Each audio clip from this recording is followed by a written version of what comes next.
Mais is life talaga kahit dito na ako sa Australia. Pag nakikita ko to sa mga market, bumibili talaga ako. Lalo na yung mga kamote.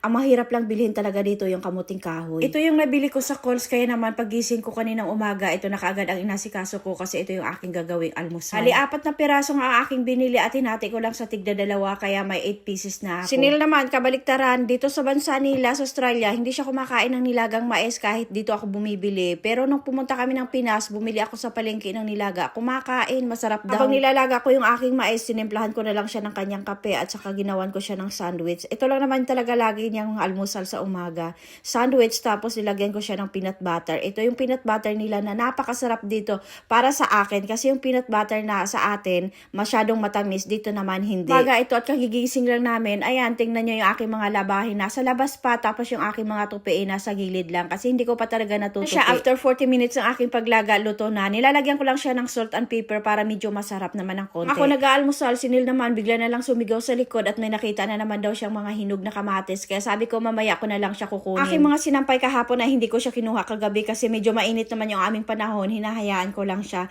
After ko mag-almusal ng aking mais, lumabas na naman kami sa harap at tinanggal na namin yung aming mga Christmas light.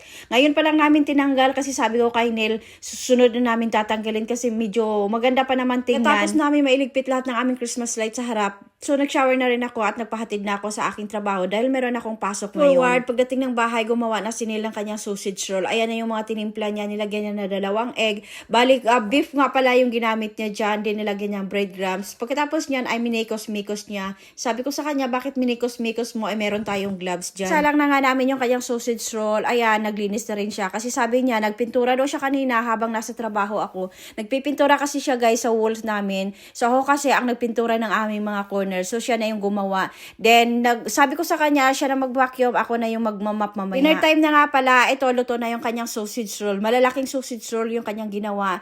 Then, tapos, gumawa siya ng kanyang salad. Ayan yung salad niya, nilalagyan niya ng avocado. Tapos, ako naman, ang gumawa ng dip. Bali, yung dip na ginawa ko ay Greek yogurt. Nilagyan ko lang siya ng salt and pepper, onion, tapos garlic powder. And then, minix-mix ko lang siya. Nilagyan ko lang siya ng ibang herbs na Italian, tapos parsley, mga powder yan. So, ayan, minix-mix ko lang siya. Pero masarap naman talaga. Dapat ang sauce dyan ay tomato sauce. Gusto ni Neil, maiba naman yung kanyang dip. Kaya ginawan ko siya ng yogurt. So, masarap naman siya at nagustuhan niya. Yun lang. Bye!